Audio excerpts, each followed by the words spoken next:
Jeremy Stephens, Lil Heathen, facing off against Mateusz Gamrot. Man, this is going to be a very interesting one. Jeremy Stephens been a little bit inactive, partially because of his own fault. He pushed Jakar Close, and literally the day before the fight, in the weigh-ins or whatever, got that fight canceled because Close had a neck injury or something like that, whiplash, whatever. However, Jeremy Stephens in the lightweight division opens up as a plus 180 underdog against the minus 220 favorite in Gamrot, man. Gamrot, his nickname is a gamer. He is a gamer, absolutely. Very technical striker. However, the most of his offense comes right here, man, in the hands. You know what I'm saying? This dude has slick boxing, slick counter-striking, but he doesn't throw a lot of kicks, man. And a very underrated grappling game, a very, very underrated grappling game. However, Jeremy Stephens I might not be correct in this, AJ, because I don't have the stat in front of me. It's off the top of my head.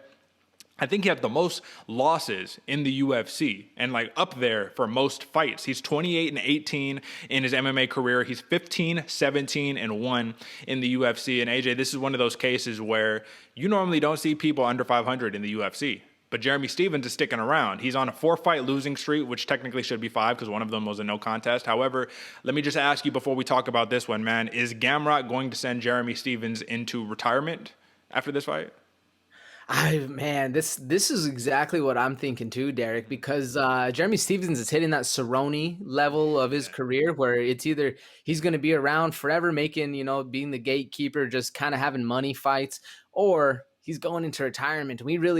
Jeremy Stephens has had that kind of career where he's not everybody's favorite like Cerrone is. Cerrone, blanket statement, everybody loves Donald Cerrone. You know what I'm saying? For the most part. There's a few, obviously, who are uneducated. I'm just kidding. Yeah, right. But no, for real.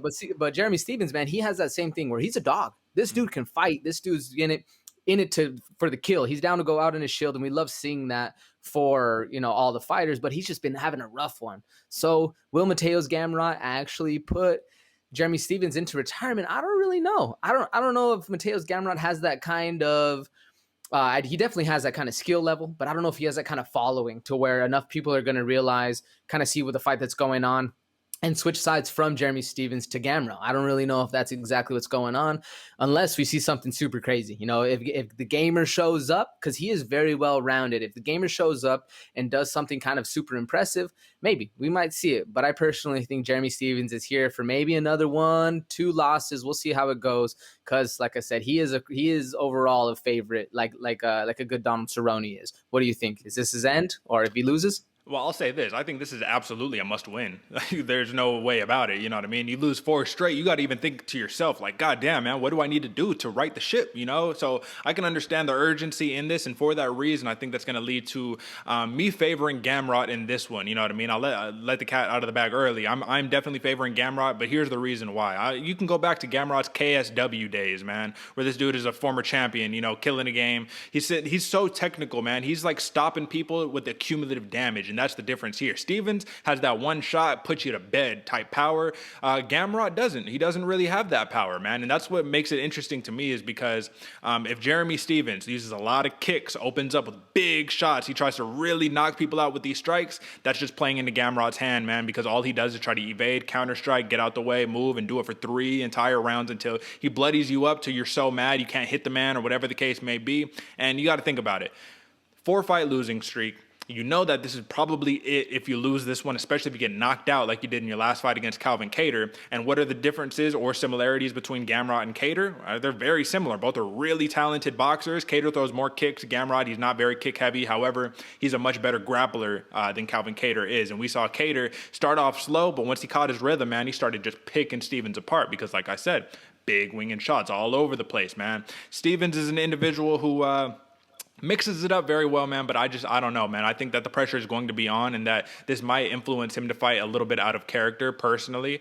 But let me ask you this, AJ.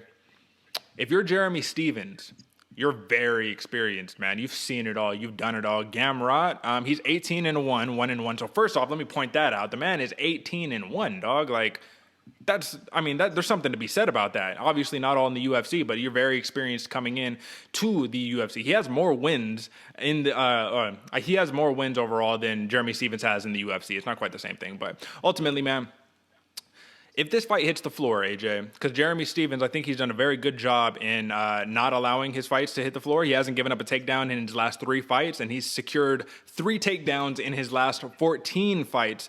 So he's definitely looking to keep it standing. One thing I noticed about Gamrot, I think it was in his last fight against... Oh, no, it was Guram Kutladze, right? So it was his first fight in the UFC. One thing I noticed is that, Kutladze, he's a big kicker. He's trying to hit you from the outside in that kicking range, right? Gamrot said, we're not having that. He ended up losing the fight, but he was like, I'm going to take you down, and that's going to be my path to victory. Do you see that coming into play in this matchup? Yeah, I do actually. That was the one big thing I thinking about Gamrot is that if he's not going to have to deal with the power of Jeremy Stephens, he's going to be looking for that takedown. He's very well rounded, and like you said before, a very underrated ground game. This dude can actually grapple, but what I like about him most is he's a very in and out fighter. He keeps that pace. He keeps that that distance management we like to see. And if he's able to kind of draw little Heathen in to kind of get him a little upset, kind of throw those big wing and shots, I think that's where the victory is going to come from, getting the takedown, securing a finish on the ground. However, if it's a TKO or a submission victory, we'll see. Because the gamer, Mateusz Gamrot, he's actually very well-rounded. We just don't see it. Like you said, he's very boxing heavy, but those hands and feet do work really well as the ground game. So if he's able to do something, because we all know little Heathen's going to be throwing heat for the head, and that's kind of why we love him. So it's going to be interesting to see. But if there's a way for Gamrot to get the win, I think it's going to be on the ground like that. What do you think? Well, I agree with you, but I also think that he could do it on the feet, man. One thing I really like about him is that he could fight incredibly fluidly out of both stances, orthodox or southpaw, and he's listed as a southpaw. However, I mean, this dude will go and he'll start the fight off orthodox. He has a very active lead hand, and I like it because what he's doing, hand fighting, right cross to the body, hand fighting, get in there, switch stances, and do it all over again from the other side, man. Like, that's the part that really impresses me. Folks, when I say that this dude is a killer in KSW, you have to understand, this man is I got the stat up right here. He is a former KSW 145-pound champion and 155-pound champion, and he defended his lightweight championship 4 times. Like, that is... Bro, that is impressive as hell, man. That is like a dude who really came up the right way, built himself up, was a real deal champion. That said, I'm going to take my talents here. And he said it in the pre-fight presser. He looks like a nerd. I'm not going to lie. Gamrot does look like a nerd who will kick your ass. But he said, he was like, Jeremy Stephens is a big name, and he's just going to help me build up my legacy, man. I'm sorry I have to use his name, but, it is what it is. So at the end of the day, man, 4.26 significant strikes landed per minute for Gamrot, just about, 1 more than Jeremy Stephens. However, he's a little more accurate. He lands at almost a 50% clip as opposed to 40% for Stephens, man. So I will just say, Stephens, man, dude has a lot of notable losses, but he does have a couple real notable wins. Ho Choi, Josh Emmett, Darren Elkins. If you could, get a win over the damaged Darren Elkins, I mean, that's very impressive. And then for Gamrot, really his only big UFC caliber type fighter, Scott Holtzman, which is impressive. He knocked him out, but don't expect that in this fight personally. AJ, give me your pick on this one. Who you got? Yeah, man, I'm with you basically 100% on this one. I agree with everything we've been saying, and I do agree Stephens desperately needs this win, but I don't know if that's going to play to his advantage because we all know Stephens has some mental and some personal issues he's been dealing with lately. So I think if he goes in there with a clear head, he'll do a lot better. But for me, I feel weird going against little Heathen because I got Gamrot by decision. I think it's going to be a good fight, very well-rounded, and I do think he's going to shoot for the takedown and kind of put it on a display. I don't think he's going to finish Little Heathen, but I do think Mateusz Gamrot for a decision. Who you got, Derek, and why?